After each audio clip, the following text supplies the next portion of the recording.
members of the Bundy family and their supporters near Bunkerville, Nev, in April 2014. Jason BeanLas Vegas ReviewJournal, via Associated Press. Las Vegas. When Cliven Bundy refused to hand over his trespassing cattle to officials in 2014, he inspired an armed standoff that highlighted sharp divisions over the power of the federal government and the ways Americans use public lands. Mr. Bundy is finally getting his day in court. His federal trial in Las Vegas begins Tuesday, and it is being eyed closely because it could set the tone for how 640 million acres of public land owned by the federal government, including America's national parks, wildlife refuges and conservation areas, are managed. A guilty verdict for Mr. Bundy could reinforce Washington's control of these acres, while an acquittal could embolden those who ignore federal rules. Ian Bartram, a law professor at the University of Nevada, Las Vegas, said the case raises questions about whether land protection is something the federal government can even do. Who is Cliven Bundy? Cliven Bundy on his ranch in Bunkerville, Nev, in 2014. Mike Blake Reuters. The case of Mr. Bundy, 71, has become a rallying point for many Americans who see Washington's broad control of public land as a sign of government overreach. In the West, the federal government owns about half the terrain. Mr. Bundy's family has ranched in Bunkerville, Nev, for generations. But when the government announced new land use rules in the 1990s, Mr. Bundy stopped paying grazing fees and racked up a $1 million debt. In April 2014, federal agents finally moved in to confiscate his livestock. His family used the internet to recruit support. Range war begins tomorrow, Mr. Bundy's wife posted on Facebook, and for days hundreds of armed cowboys and militiamen faced off with federal officers in a sandy wash under a Nevada highway. The government agents withdrew, and in the end, not a shot was fired. Months later, Mr. Bundy's sons Ammon and Ryan started a second confrontation when they decided to occupy a federal wildlife refuge in Oregon. The trial beginning Tuesday involves only the Nevada conflict. Mr. Bundy is charged with more than a dozen felonies, including conspiracy to commit an offense against the nation and assault on a federal officer. Ammon, Ryan and an ally named Ryan Payne are also charged. The main question in the case is whether the conflict at the Wash was a massive armed assault on officers, as the government states in its indictment, or an exercise of free speech by Mr. Bundy and others who believe that Washington should relinquish control of federally owned acres. In the footnotes of the thousands of documents related to the case, Mr. Bundy's lawyer previews his trial strategy, comparing Mr. Bundy with Martin Luther King and the stand at Bunkerville with the 1965 March on Selma, perhaps the most famous civil rights demonstrations in American history, writes Brett O. Whipple, involved demonstrators who advanced and moved forward against the commands of public authorities. To strengthen the argument that he is a political prisoner, Mr. Bundy will wear jail-issued blue scrubs and orange flip-flops during the trial, rather than a suit and tie. If convicted, Mr. Bundy and the others could spend decades in prison. What challenges does the government face? Supporters of the Bundys protested outside of the federal courthouse in Las Vegas. Barbara Davidson for The New York Times. A challenge for prosecutors, legal experts say, will be persuading the jury to trust the government side of the story in the face of a wave of anti-institutionalism that has influenced everything. From the presidential election on down, there is a fundamental distrust of institutions that wasn't there when we were prosecuting cases 10 years ago, said Assistant U.S. Attorney Ethan Knight, who tried Mr. Bundy's sons for their role in the takeover in Oregon.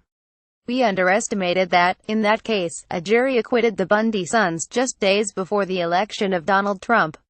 8 lesser players in the Oregon takeover received convictions or entered guilty pleas. But the government just struck a plea deal with 2 of Mr. Bundy's Nevada followers, who now face the possibility of probation instead of a lifetime in prison. Jeff Sessions, the top Justice Department official, has said he is not taking sides in the Nevada case. And in July, the former Trump advisor Roger Stone threw his weight behind the Bundys, attending a packed fundraiser in Las Vegas where he demanded that the president pardon the Bundy family. Mr. Bundy's fans cheered in appreciation. Mr. Trump has not responded. Law enforcement actions could also influence the trial. Agent Don Love led the Federal Bureau of Land Management's response during the standoff. But recent reports have cast doubt on his ability to properly handle the case. One report from the Interior Department's Office of the Inspector General found he had pilfered evidence in a separate case and instructed a subordinate to delete potentially incriminating emails.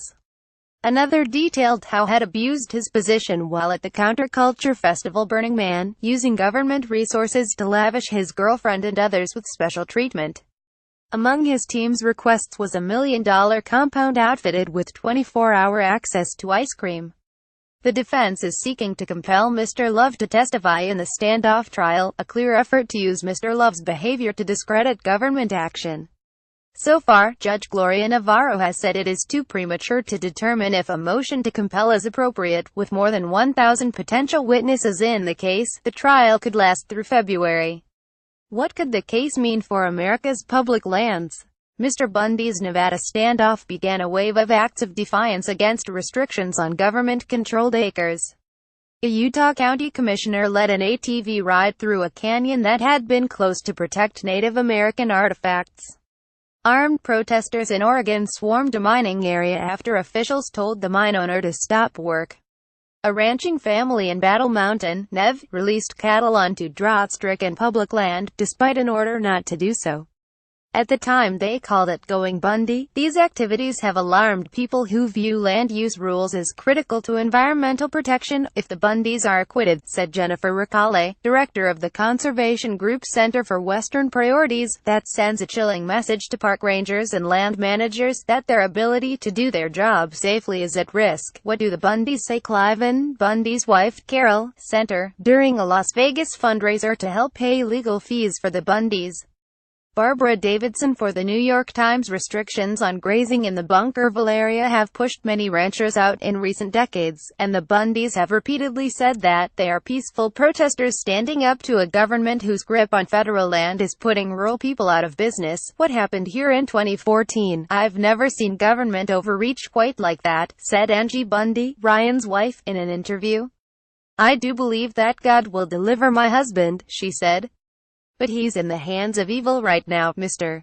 Bundy and his sons Ammon, Ryan, Mel and Dave have been jailed for nearly 2 years, leaving their wives with a heavy load. Mel's wife Brianna said there are 26 children under the age of 15 among the jailed men. Mel and Dave will be tried at a later date. The family, meanwhile, has been transformed into a potent symbol in anti-government circles. There are several Bundy blogs, a collection of books by Bundy allies, a small army of live ears, radio hosts and local politicians who champion their cause, and a network of citizens who have discovered them on social media and come to their aid. A Bundy gift shop sells t-shirts, bumper stickers and belt buckles declaring victory over oppression. A July fundraiser here was just one of many events around the West designed to help pay the family's legal fees and other costs.